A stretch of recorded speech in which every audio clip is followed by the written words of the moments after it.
Hey everybody, I am Scotty J. Welcome back to Rock Titan Live.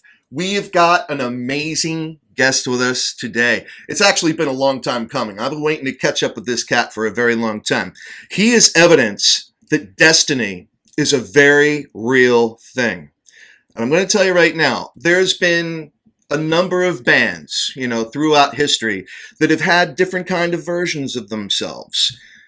But very few of them, with the exception of some of the greats, have really survived to go on and redefine themselves and retain that fan base. And where I'm going with this is, I'm thinking of bands like Van Halen, with Diamond Dave, and you got Sammy Hagar. And then with Black Sabbath, you've got, Ozzy and Dio. This next guest of mine is right there. He is in that discussion. He's that kind of vocalist.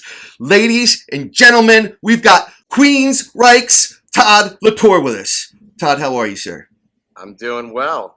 Everything's good with you? Yeah, man. I could complain, but who's listening, other than everybody on this podcast right now. Yeah, right? But, oh, man, we'll touch on Queensrÿche a little bit. I'd be remiss if I didn't. But we are here to talk about your debut solo album. Man, Rejoice in the Suffering, and it's due out February 5th via Rat Pak Records. I've heard it. Everybody, you are in for just the awesomeness that is Todd La Torre. But how much fun was it working on this? It was a lot of fun. It was something that with Queensrÿche, there's a lot of people, opinions, ideas, trying things a million different ways, and it's a whole different process when you're writing with Queensrÿche. And so with this, I was in the driver's seat. I had complete control to do whatever I wanted. Right. I don't have, aside from Queensrÿche, but personally, I don't have any records prior to this of my own where people have an expectation necessarily. So with this, I think a lot of people are curious, well, what's this going to sound like? Is it going to sound like Queensrÿche? And I would, inside I'm saying, no, why would I do that? I already have the benefit of Queensrÿche, and I would never try to recreate that sound. Right. So it was a lot of fun to do. Craig and I did the whole record, and we self-produced the album. So, we didn't have to think about a formula or anything other than just letting the songs do what we wanted them to do, good, bad, or indifferent. Right on. Yeah, it was a ton of fun. So did you do the drumming then? Yeah. So I did the drums and vocals, and Craig did all the guitars and bass, and he did some keyboards and synth stuff. There's some songs that have some underlying atmospheric kind of pads, like in Pretenders there's some keyboard thing in the background, and right. So he did that kind of stuff. Yeah. Okay. All right. Well, I gotta say, probably my favorite track is Critical Cynic. I really like Critical Cynic. I thought that was that's a cool one. Dude, oh my God. But so, all right. So we're talking to Todd La Torre here, everybody. And, we were kind of joking a little bit, before we kick things off here. I got into a huge argument with some of my Philadelphia-based music friends, about, Todd being the voice of Queensrÿche versus Jeff Tate and where that all came down. And, of course, everybody that has been following Rock Titan Live, you saw my interview out there with Jeff Tate a while back when he was out there with his project. And oh man, your vocals are incredible to me. But the thing that's more incredible to me, Todd, is that you never really saw yourself as a vocalist until very later on. Now, this is where we're going to do some fact checking, because let's fact check. All right. So you go way back. I mean, you've been a drummer for a very long time, a very accomplished one. And that was always really your passion from a musician's perspective, even though I know you also play guitar. But, drumming is where it's at. And I saw that you basically consider yourself a drummer who just happens to sing. But it was quite a while, even with Crimson Glory, until you really got comfortable being the front man, right. And not just being backing vocals. Is that true? That's true. I'm blown away by that. I still don't. I mean, sometimes I don't know how much of a singer I consider myself even today. Um, you know, I'm just a drummer that likes to sing. Man, I don't. That's like humility on steroids, Todd. But it's how I really feel. I mean, I'll hear other singers and I'm like, damn, I wish I could do that, or man, that guy's way better than me. Jesus. And everything is subjective and debatable, and but when I sing, I just try to I want to have passion, and I think that's a huge thing. Is you can hear singers that technically are like a guitar player. Okay, Right. There are amazing guitar players with technical ability, Right. but it doesn't like grab your soul. Like sometimes you can hear shredders that are just right, and then you hear like a really no sweep picking, no arpeggios, just a nice bend into a big note like something from David Gilmour, and you're just Right like, on. oh man, that really touches me. Same thing with vocals. Like I want it to sound passionate and real, and not just like contrived, And so when I do sing, I really try to put all of my heart and soul into that delivery, because I think that that's believable or not. It's like telemarketing, when you smile on the phone, people can they can see the smile, even though it's through the phone. And it's that same kind of attitude where if you're really singing from the heart, I think people can tell the difference. And so that's what I always try to do. Well, you do it very, very well. And for everybody, again, as far as what to expect from Rejoice in the Suffering, due out February 5th via Rat Pak Records. I mean, I'm listening to this, and there's like Halford, Dickinson, Dio, Tate, and that's just, woo, you put it all together and you've got La Torre. I mean, dude, it's really, really good, man. And again, the fact that you really didn't get established as what is now a career musician. You make a living as a musician, which has got to be absolutely incredible. It beats upholstery work, huh? It's a little different. Yeah, a little bit. Yeah. Oh my God, that's too funny. But I mean, you got started like in the world of music. Maybe some might consider a little late in life. Like I've got some younger friends, like in their 20s and stuff, pushing 30, and their band hasn't made it yet. And they're like, oh my God, man. Oh my God. Like I've been playing for, 15 years. I haven't caught on yet. Screw it. I'm just going to throw it in, bag it. If we haven't made it by now, I'm never going to make it. Kind of like being an athlete, like you've only got a certain window in which to really make it. No one wants to, I think that's, that was always my opinion. When I had reached my late 20s or 30, I was like, okay, like this isn't, it's never going to happen for me. Right. And then I joined Crimson Glory and started to get notoriety mostly in Europe. Right. But you know what? I think that's all bullshit. I think that this is a genre that doesn't really care. It's not like pop where like your prime window is this, or if you're a football player, unless you're Jerry Rice or somebody that can play really long into your career, it doesn't matter your age. It's all really about just the songs and the music. And there are a lot of people that get discovered in their 30s, 40s, like whatever. Sure. Whether they join an established band and that's their big springboard, or sometimes they just, they write a killer song and there's plenty of bands that end up, quote, making it, whatever that even means anymore. Right.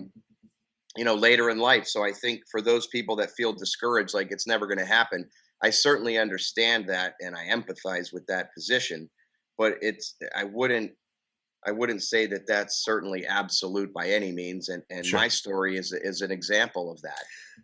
And that is exactly why I said you are a perfect example of the fact that destiny is real, because plain and simple, I mean, you've got an amazing singing voice. I mean, it's one of those iconic metal voices, man. Not, I mean, you could sing anything. I mean, I can definitely tell that you've got, you're no one trick pony by any stretch of the imagination. It's just that, in my, Baskin Robbins of musical flavors, you specialize in the area that I love most, as well as our audience out there on Rock Titan World.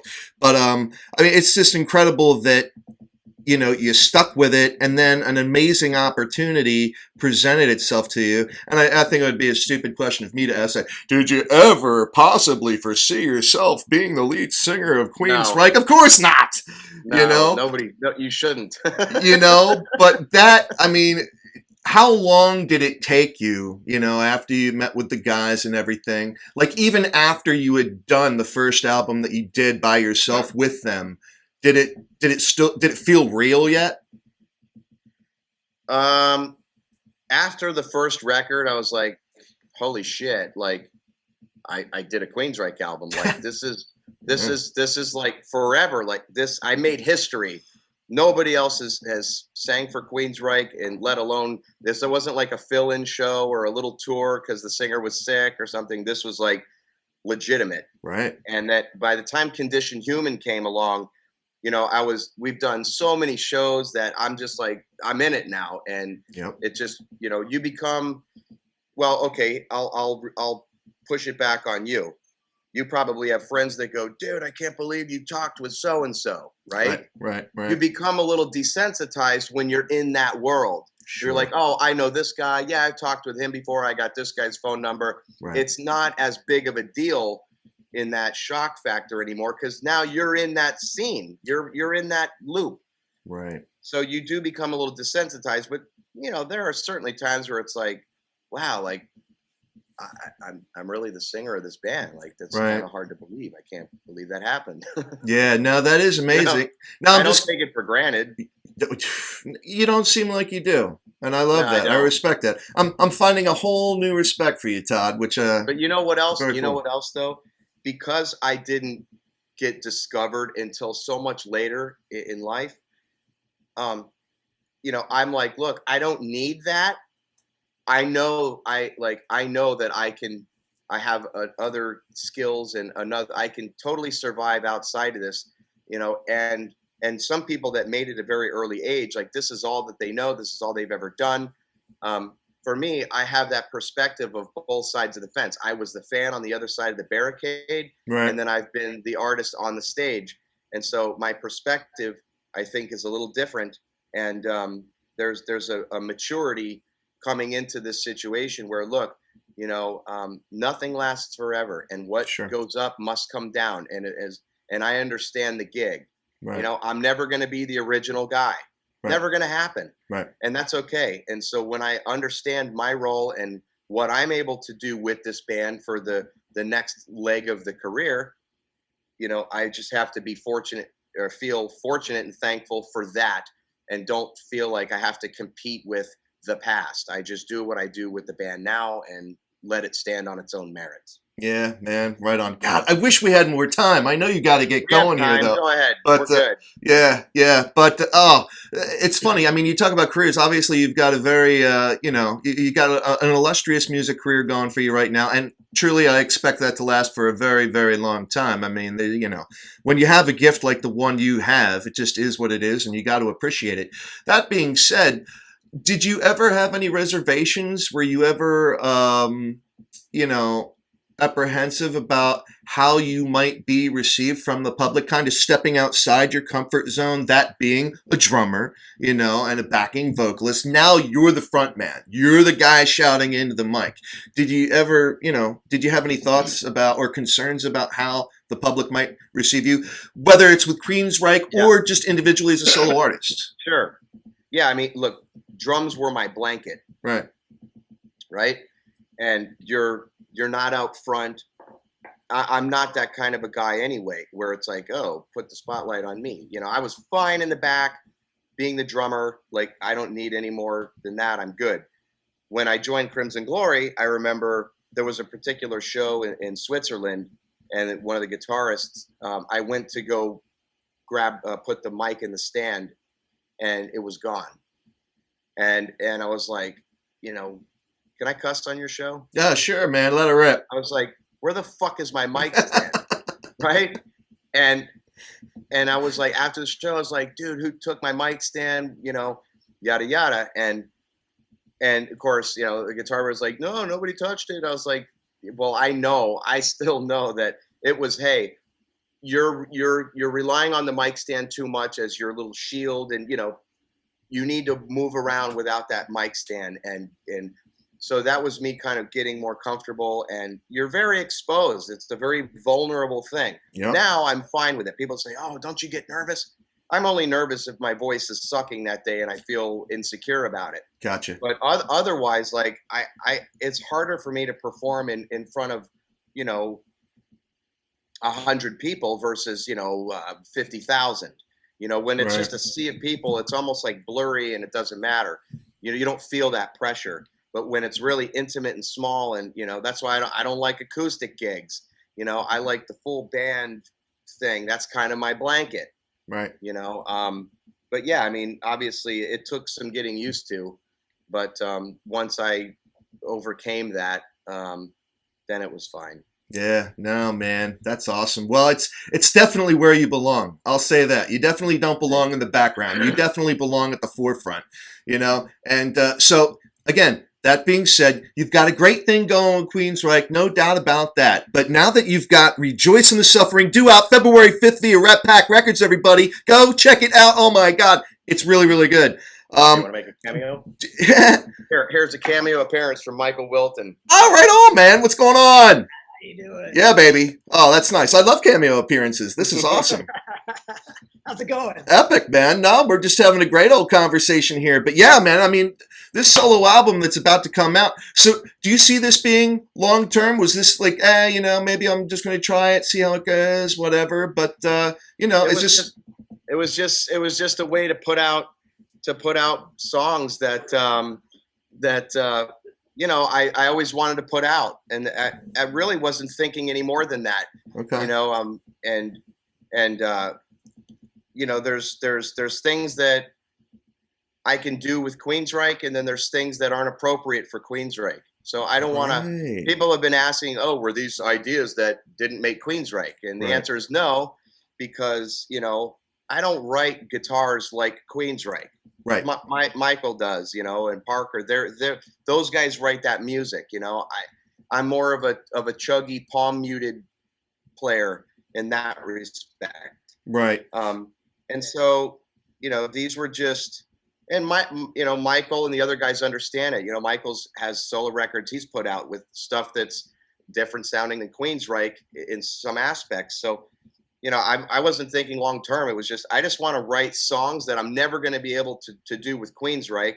And this is a much heavier side and a different aspect of what I'm capable of doing. I just want to do it for the creative outlet, you know, and then like putting a record out to the public was another step. And really, it was just about the expression of it. Right. That was the first primary thing, you know, so when you say, you know, was that a long-term thing? I wasn't even thinking that. I'm just thinking, I just want to write a cool record and show it, you know, share it with people. Yeah. That was kind of just the whole foundation of it. Well, I think it's great that you did that, because now your fan base gets to hear and see a totally different side of you. Because again, everybody, like Todd just said, if you're going into this expecting, you know, this to be like Queensrÿche, it's not. You know, I mean, not at all. Well, and not only that, you know, if you take a demographic, maybe there are people that don't listen to Queensrÿche, that are just into, you know, just thrash or death or whatever, and maybe they don't listen to Queensrÿche. Right. Maybe if they like it and they go, "Who's that guy? He sings for Queensrÿche." Maybe people will be like, "Well, shit, I should check out some new Queensrÿche." You know, I'm curious. Right. You never know. Right. And then you have the hardcore, you know, thrashers and stuff that also love Queensrÿche. You know, when we Sure. go on tour and we listen to, you know, like, you know, I have friends in Dark Funeral and you know, Opeth and you know, Behemoth. Right You know, on. I remember Yeah. talking to Nurgle and he's like, "Do you guys play I Don't Believe in Love?" I love that song. You know, and so all these like brutal I guys. know. Yeah, They're he's like, hardcore. they love Queensryche. Yeah. So it crosses many boundaries, but Right. it was also to, obviously the bulk of my listenership is going to be because of Queensryche. Yep. But I really want to expand beyond that and have another audience discover what I'm capable of doing. Yeah, no, and you definitely did that. You definitely accomplished that. So just a little switching gears a little bit, and I know we got to get going here. But so the last Queensryche album you put out was a couple years ago now, The Verdict, and of course the last year. It's almost like the year that never was. I mean, it's absolutely insane. Clearly, you guys would have been touring nonstop in support of that album, if you could have. Have you already been working on new material though that we might be looking at like later 2021, even 2022? Is that something you've been thinking? That's the plan. So Michael is here, and Zeuss, our producer, he's sitting across from me drinking his coffee. Nice. And so Michael said, "Hey, I'm gonna cut out of Seattle and come down and do some songwriting with you." And I said, "Great, sweet." So he's down here. Zeuss is here. Casey's been coming by every day. Coming up with drum parts, and we're all just kind of working together in my studio. And it's awesome. They're all fresh ideas. Michael's super excited and inspired, and so am I. And Zeuss is producing right from the get-go at the very beginning of the formation of these ideas. So the plan is, we're writing a new Queensryche album. Cool. And if we can, I kind of figure like let's let everybody release all this stuff, and then when all those leaves fall, here comes the mighty Reich. Right on, man. The new record, and not Smart. get quite lost in all the traffic. There's going to be a lot of saturation, At first, I was like, oh, we should have a record out by the beginning of 2021. And I was like, you know what? Who gives a shit? Right. Let's just write an epic record, and everything's going to bottleneck anyway. Exactly. So my solo record's coming out in February before all this other stuff comes out in the year. Right. That'll do what it does, and then Queensryche will have this other thing. And I think it'll come out really at a very opportune time, because people are going to be saturated with new music. And I think once everybody calms down from all these releases, Queensryche's album will be available and ready to put out. And, if we can put it out by the end of this year, that would be great. I can't say one way or the other because I don't want to do that. But sure, I can tell you that we are working on new stuff, and we're already, that train's already started moving. Smart thinking. I love it, man. I love it.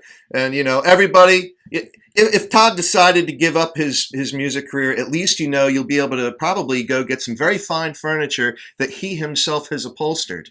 I can do it. You should have your own, upholstered. There's an ass for every seat. I was going to say, you should have your own, trademark, drummer stool, upholstered drummer stool, you could put them out there, Todd La Torre specials. I should, because I've done that for 22. In fact, when Zeuss came here, he had all these little thumb drives, little flat, Yeah. USB sticks and all this. And he's like, dude, I got this mess with all these things in my pouch, and can you make something? And I said, yeah. And I pulled some leather out. I said, watch this. Turned my sewing machines on, cut. And I went and I stuck all these 4 flash drives, and it folds over and it's in leather. And he was like, holy shit, you could sell and market these things. I'm like, I don't want to do that. I just made one for you. You make your own merch, man. You got your own merch. I mean, a lot of my own stage wear, I modify myself. Very cool. It's just, it's a dying trade. And it's a really neat, art form. That's awesome. I like it, but I like being with the guys and headbanging and screaming and right. Crazy. That's more fun. That's more fun. Right on. So everybody, again, we are here with the magnanimous Todd La Torre. He's got his debut solo album coming out February 5th, Rejoice in the Suffering, via Rat Pak Records, and it is great. And we're going to have a full review of it out on rocktitan.tv. So make sure you all go check that out. And Todd, I even have the endorsement of the band. So right people on, go, man. is it cool with Queensrÿche? I called Michael one day because he wanted to hear the record. I sent him the record. Right I on. called him like a week later. We were talking on the phone, and I heard something in the background. I go, what are you listening to? He goes, I got your record on, dude. I was like, really? He's like, yeah, I've been looping it. I've played it in my home system and in my car. I was like, wow, that's fucking cool. So, you know, I've got the acceptance and the support from my bandmates. That's awesome, and, man. Yeah, That's great. it's all good and all fun, and you know, I can't complain. Yeah, no. Yeah, well, you could, but who's listening? Oh, everybody right now. You know, you way more so than me. No one cares about me. No one's listening to me. But if you all are listening to me right now and you enjoyed this podcast with Todd, which I have every confidence that you have, show us some love. Give us a subscribe, give us a like, and if you don't, I want to know why, all you keyboard warriors out there, you know. So please leave your comments, but definitely go check out Todd's music. And, you know, if y'all didn't hear the last Queensrÿche record, that was pretty awesome too, The Verdict. You got to go check that out. But Todd, thank you so much again for your time, man. I appreciate it. Thank you very much. Yeah, I appreciate the support and the interest, and hopefully we'll see you on the road in the not too distant future. So we all can hope and pray, right? Yeah. Oh my God. All right. Well, you guys all be safe out there. I'm Scotty J. You are watching Rock Titan Live. We're out. See you, bud. Steal away.